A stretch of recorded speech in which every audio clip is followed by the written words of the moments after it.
Indonesia. Kemarin kita sudah mengetahui apa itu kalimat isim. Yang mana kalimat itu kan ada 3. Ada kalimat isim, ada kalimat fi'il, ada kalimat hal. Kalimat isim apa kemarin? Bahwa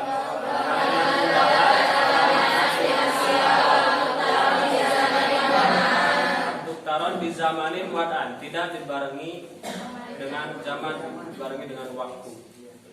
Nah, yang kedua, kalimat itu atau dalam bahasa Indonesia kata, ada yang namanya kata benda, atau dalam bahasa Arab kata kerja, atau dalam bahasa Arab disebut fi'il. Menurut tarif atau definisinya, fi'il itu adalah kalimatur dalam, kalimat yang menunjukkan ala makna kepada suatu makna fi nafsiha, dalam dirinya. Jadi sudah memiliki makna, tidak perlu bantuan kalimat yang lain. Cuman bedanya dengan kalimat isim, kalimat fi'il ini adalah waktu rinat. Ya. Waktu rinat di zamanin wad'an. Jadi dibarengi dengan zaman atau waktu. Yang mana waktu ini ada 3. Kemarin sudah dibahas bahwa waktu itu ada 3. Apa saja? Mandi, istiqbal. Nah, berarti fi'il juga ada yang menunjukkan terhadap waktu yang sudah dikerjakan, ada yang menunjukkan terhadap waktu yang sedang dikerjakan, atau yang akan dikerjakan. Itu beda dengan kata benda. Kata benda, kalaulah misalnya buku, tidak ada sudah buku, akan buku. Tapi kalau misalnya kata kerjanya membaca, nah bisa jadi sudah atau sedang atau akan. Nah, fi'il ini terbagi 3 dalam bahasa Arab. Yang pertama ada fi'il madi. Fi'il madi. Yang kedua ada fi'il mudhari. Dan yang ketiga ada fi'il amar. Ringkasnya fi'il madi ini sudah, ya. Kalau pakai fi'il mudhari sedang atau akan. Nah, kalau fi'il amar ini perintah. Kalau waktunya belum berarti akan istiqbal, karena ya belum dikerjakan, makanya perintah juga. Contoh kalimatnya. Contoh kalimat fi'il madi. Contoh nasoro. Nasoro ini artinya sudah menolong. Nasoro artinya sudah menolong.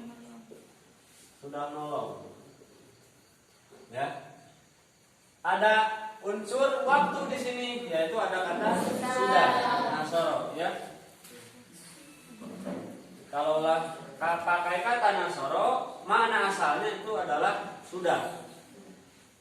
Ada yang pakai fi'il mudhari. Nah, kalau fi'il mudhari ini ada huruf mudhari. Nasoro yansuru.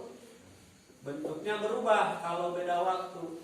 Yansuru ini artinya bisa akan atau sedang atau biasanya bisa. Ini mana asal ya? Mudhari. Atau misalnya kataba sudah menulis, maka fi'il mudhari'nya yaktubu akan menulis, sedang menulis. Kalau perintah unsur ini tolonglah. Nah, ini adalah kata perintah. Ini termasuk kata kerja. Nanti akan dibahas lebih detail di bab apa? Bab af'al ya. Ada khusus bahasan fi'il. Nah, sekarang kita cukup tahu bisa membedakan ta'rif. Jadi bisa membedakan mana kalimat isim dan mana kalimat fi'il. Jadi kalimat fi'il itu adalah kalimat yang menunjukkan makna dalam dirinya dan dibarengi dengan zaman atau dengan waktu ketika meletakkannya. Yang mana fi'il terbagi di 3. Ada fi'il madhi, fi'il mudhari, dan fi'il amr. Itu. Lalu harap. Kalau harap apa ta'rifnya?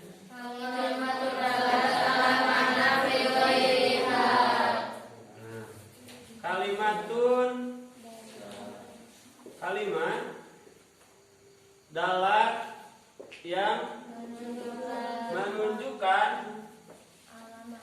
ala makna terhadap suatu makna fi ghairiha.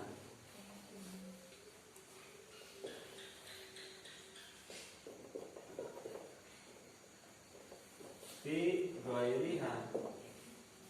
Kalimat yang menunjukkan terhadap satu makna di selainnya itu kalimat. Maksudnya kalimat ini bisa menunjukkan makna ketika disatukan dengan kalimat yang lain. Contoh di dalam syarah Mukhtasar Jidan atau kitab Jurumiyah ini disebutkan mana contohnya? Ila, hal, lam ya. Contohnya ila.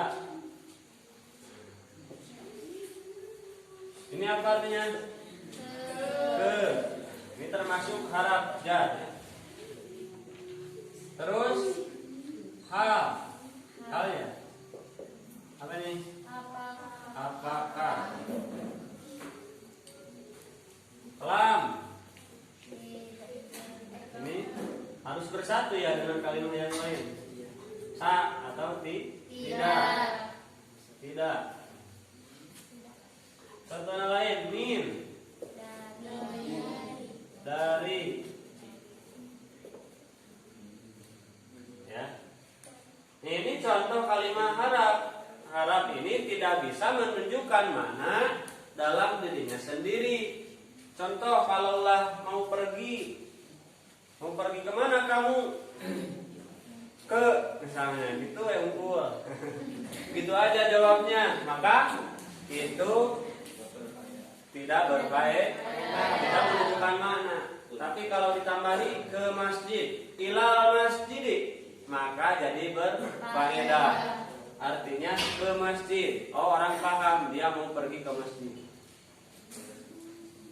Kamu dari mana? Dari gitu aja. Jadi gak akan bermakna. Atau hal. Hei, apakah? Udah gitu aja misalnya. Itu tidak akan memberi makna. Bingung juga ya. Unfaedah. Tidak berfaedah. Itu harap. Jadi kalimat itu yang sudah dijelaskan adalah ada 3. Jadi kalimat isim, kalimat fi'il, kalimat harap. Kesimpulannya, kalau kalimat isim itu kata benda, artinya kalau ta'rifnya adalah kalimat yang menunjukkan makna dalam dirinya dan tidak dibarengi dengan zaman, dengan waktu, tidak tergantung waktu. Kalau fi'il adalah kalimat yang menunjukkan makna dalam dirinya dan dibarengi dengan waktu. Bisa sudah, sedang, belum, akan ya. Nah, kalau harap ini adalah kalimat yang tidak bisa berdiri sendiri tapi harus disatukan dengan kalimat lain. Dalam bahasa Arab ada ila artinya ke, hal atau lam, min. Ini adalah contoh kalimat harap. Lam misalnya lam ini harus disatukannya dengan kalimat fi'il. Tidak ini tidak apa? tidak tahu, tidak belajar, tidak menolong, lam yansur, lam yadrib, seperti itu. Nah, itu pembagian kalimah mafhum dari wa aqsamuhu salah satun ismun wa fi'lun wa harfun. Ini yang menyusun suatu kalam, suatu ucapan, suatu kalimah dalam bahasa Arab, kalimah dalam bahasa Indonesia maksudnya ya. Jadi kalimah dalam bahasa Indonesia itu kan kumpulan kata. Jadi kalau kalam dalam bahasa Indonesia itu ya kalimah, tapi kalau kalimah bahasa Arab itu kata dalam bahasa Indonesia. Selanjutnya ciri-ciri isim. Setelah kita tahu pembagian atau ta'rif dari isim fi'il haraf, maka ada ciri-ciri yang dijelaskan oleh musannif.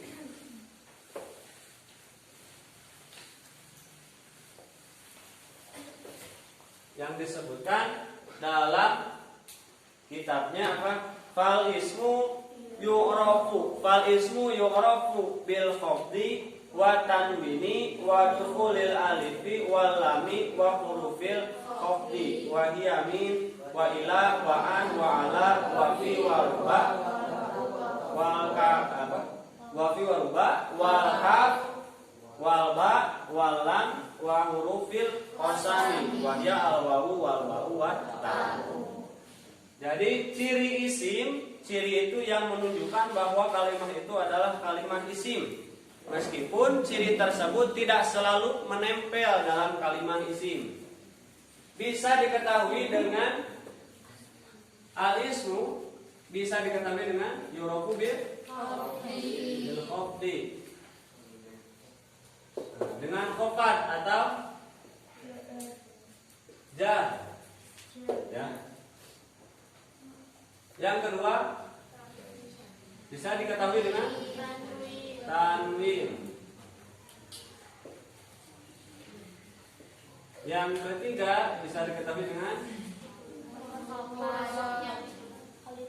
alif lam alif ya. Nah, yang keempat pemasukan huruf khofat. Bahasa Arabnya Dukhuli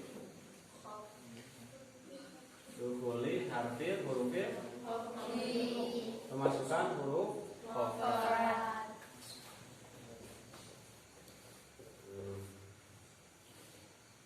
Yang pertama itu khofat. Nah, khofat ini bisa atau jar yang bisa 3 sebab. Nanti dijelaskan lagi. Ini bisa kemasukan haraf jar, bisa sebab haraf jar. Contohnya minal masjidi. Biar langsung ngerti, dicontohkan. Jadi ini maksudnya khofat atau jar. Huruf akhirnya dikasrohkan.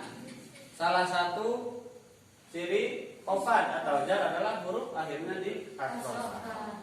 Atau ada ciri yang lain, itu bisa dengan iya atau dengan fathah nanti di bab i'rab ya. Nah, ini ada haraf jar sehingga yang tadinya al-masjidu berubah jadi al-masjid. Lalu dengan sebab idhofah. Contohnya Abdullahi. Abdullahi. Ini Allahi dijarkan atau dikasrohkan karena dia idhofatkan. Disatukan dengan kalimat Abdul. Jadi 2 kalimat disatukan. Hamba Allah. Itu satu kesatuan. Ya. Seperti contoh yang lain Rasulullahi. Seperti itu. Atau bisa jadi tawabe. Sebab tawabe. Jadi termasuk isim yang ikut dengan kalimat yang sebelumnya. Yang mana ini ada 4. Ada naat, sifat, ada antap, ada taukid,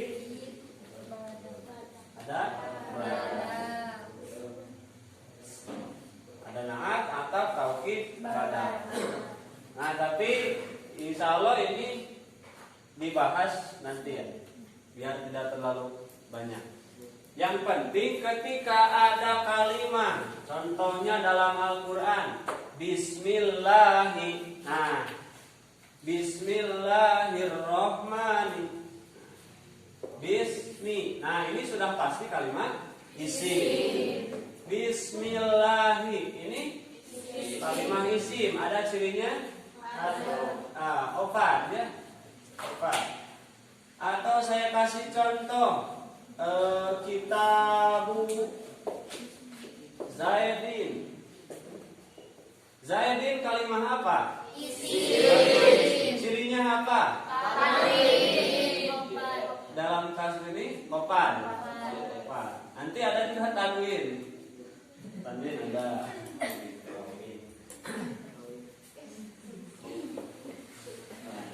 Apa itu?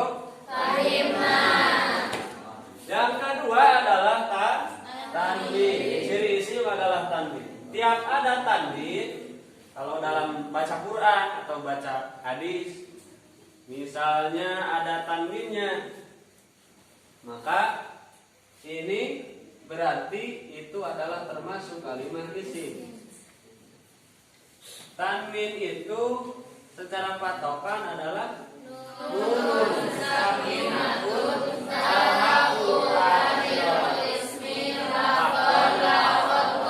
Jadi tanwin itu adalah nun atau suara nun, nunun sakinatun.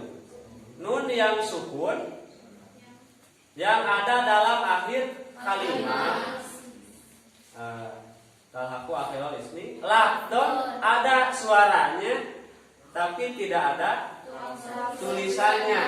Lafdon ada lafadznya tapi tidak ada tulisannya. Contoh seperti kata Zaidun, Kitabun misalnya. Terus apa lagi? Muhammadun.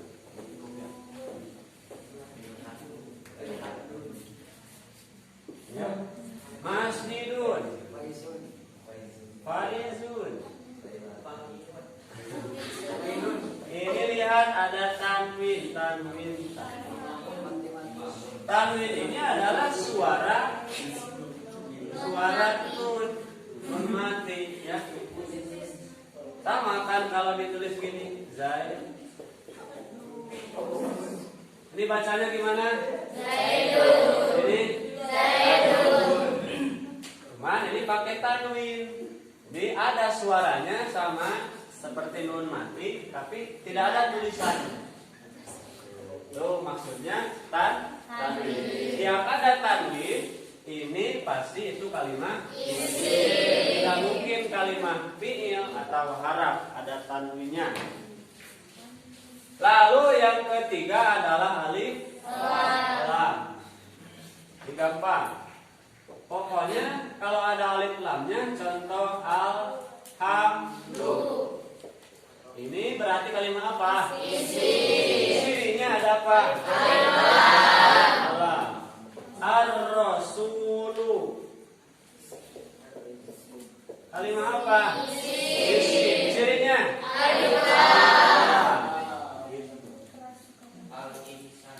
Al-Ihsanu.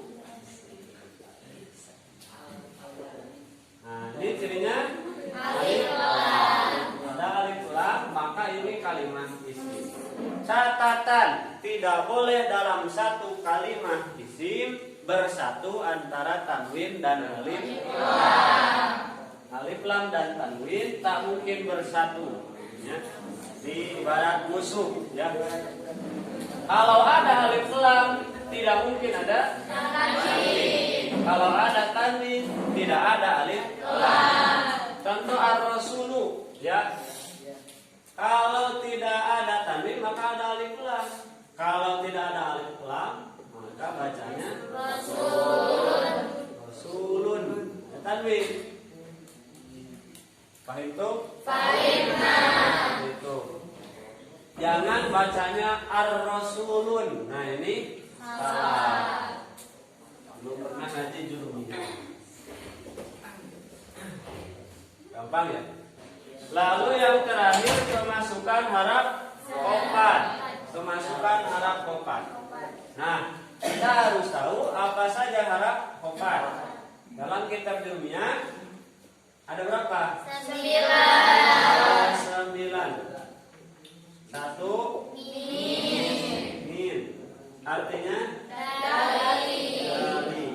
Kedua, ila. Artinya ke. Ketiga, an. Artinya bisa dari. Keempat, ala. Artinya di atas. Jadi mananya sebetulnya bukan satu ya. Ini cuma mana yang sering aja. Yang kelima, di. Artinya apa? Di atau di dalam. Terus apa?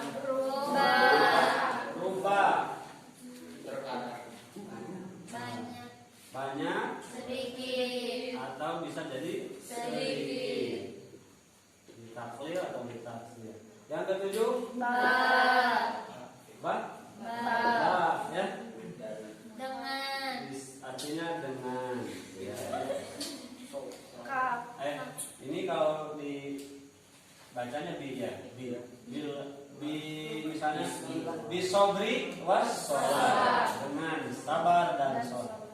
Atau bisa jadi bi itu artinya beserta. Yang kedelapan, ka. Ini seperti. Anta kal badri, kamu seperti bulan purnama. Misalnya hisbi kal asadi, istri seperti singa.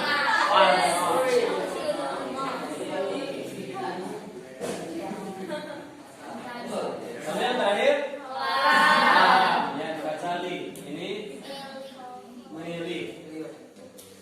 Misalnya alhamdulillahi, milik Allah. Ya.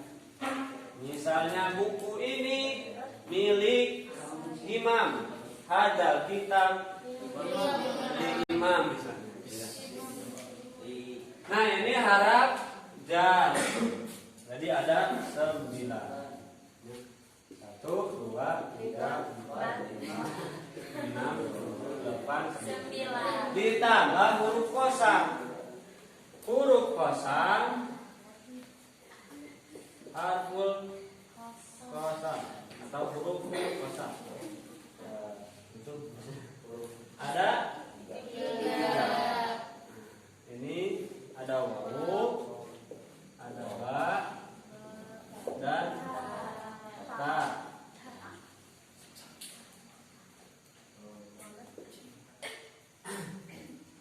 Contohnya waw. Kalau waw sumpah yang artinya demi, maka isimnya harus dijerkan, dikasrokan atau dikopakkan. Billahi, kalau dalam Al-Quran contoh wal asri, bukan wal asru. Itu berarti artinya sumpah. Ini kosam ini artinya sumpah. Walaili, demi malam ya. Walaili wasyam, demi matahari.